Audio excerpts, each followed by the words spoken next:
के चंद्रशेखर राव आज अपनी राष्ट्रीय पार्टी का ऐलान किया है। उन्होंने एक तरीके से देश की राष्ट्रीय राजनीति में वो अपनी एक भूमिका तलाश रहे हैं और पिछले कुछ वक्त से वो लगातार विपक्षी पार्टियों को एकजुट करने की कोशिश भी करते नजर आए हैं ताकि देश में बीजेपी की सरकार के खिलाफ एक मजबूत गठबंधन खड़ा किया जा सके जो 2024 में तत्कालीन प्रधानमंत्री और उनकी सरकार को टक्कर देने में कामयाबी मिले। उनकी अपनी राजनीतिक महत्वाकांक्षाएं भी हैं और इसी सिलसिले में उन्होंने ये राष्ट्रीय पार्टी का ऐलान किया। 2024 की कवायद और उसकी तैयारी में जुटे के चंद्रशेखर राव मिशन 2024।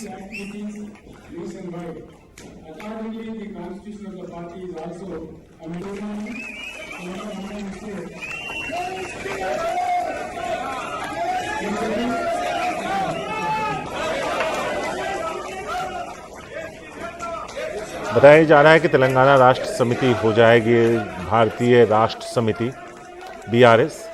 टीआरएस की राज्य में मान्यता, कहीं से भी लड़ सकती है चुनाव चिन्ह कार रखना चाहती है टीआरएस।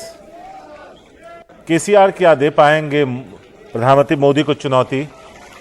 तेलंगाना में टीआरएस का सामना करने में जुटी हुई है बीजेपी भी अपनी पूरी ताकत लगा रही है। तेलंगाना से बाहर टीआरएस के सांसद और विधायक अभी नहीं है। आरएसएस की तरह कैडर आधारित संगठन भी नहीं है टीआरएस के पास, लेकिन हाँ कोशिश है कि आगे बढ़ा जाए। टीआरएस से अब बीआरएस, केसीआर की जो योजना है उसके बारे में बता दें। बीआरएस को बीजेपी का विकल्प बनना है, ये उनका लक्ष्य है। गुजरात, महाराष्ट्र, कर्नाटक, दिल्ली में लड़ सकती है विधानसभा चुनाव। सूचनाओं के मुताबिक 9 दिसंबर को केसीआर दिल्ली में करने जा रहे हैं एक बड़ी रैली।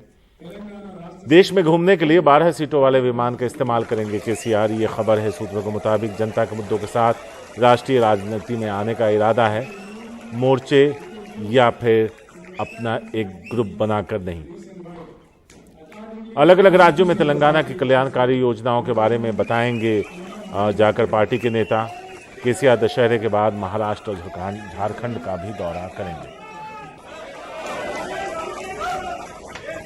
बीआरएस को कैसे मिल सकता है राष्ट्रीय दर्जा, इस पर भी कई जानकार कह रहे हैं कि 4 राज्यों की विधानसभा में 6% वोट हो या 4 लोकसभा सीटें हों या कम से कम 3 राज्यों में 2% लोकसभा सीटें। चुनौती देने वालों में कई नाम हैं, जिसमें राहुल गांधी हैं, अरविंद केजरीवाल हैं जो काफ़ी कोशिश दिल्ली और पंजाब के बाहर दूसरे राज्यों में पैर फैलाने की कर रहे हैं। नीतीश कुमार की अपनी राजनीतिक महत्वाकांक्षाएं हैं। ममता बनर्जी भी अपने आप को एक दावेदार के तौर पर देखती हैं और अब के चंद्रशेखर राव, शरद पवार इस दौड़ में पहले ही मौजूद हैं। तेलंगाना राष्ट्र समिति party has conducted its general body meeting on 5/10/2022 at its party headquarters at Hyderabad.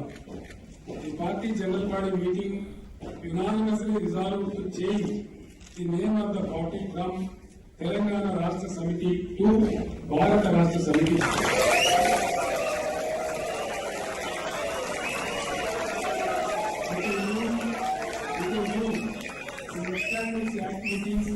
Nationwide.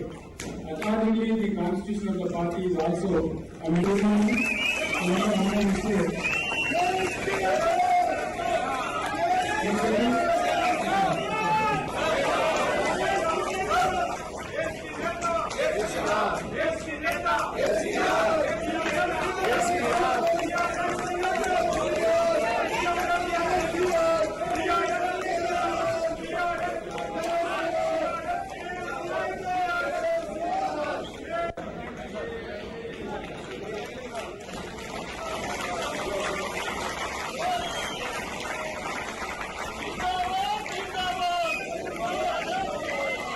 तो केसीआर ने अपनी एक राष्ट्रीय पार्टी को लॉन्च किया है जिसका नाम उन्होंने भारतीय राष्ट्र समिति रखा है। टीआरएस की राज्य में मान्यता है, कहीं से भी वो चुनाव लड़ सकती है। चुनाव चिन्ह कार और पिंक रंग वो अपने पास रखना चाहती है। तमन्ना ये है केसीआर की कि वो प्रधानमंत्री मोदी को चुनौती दें, लेकिन यह इतिहास के गर्त में है कि वो कितने कामयाब होते हैं। तेलंगाना में टीआरएस का सामना करने में बीजेपी जोर शोर से जुटी है। तेलंगाना के बाहर टीआरएस के कोई भी एमपी या एमएलए नहीं है। टीआरएस के पास आरएसएस की तरह कैडर आधारित संगठन भी नहीं है।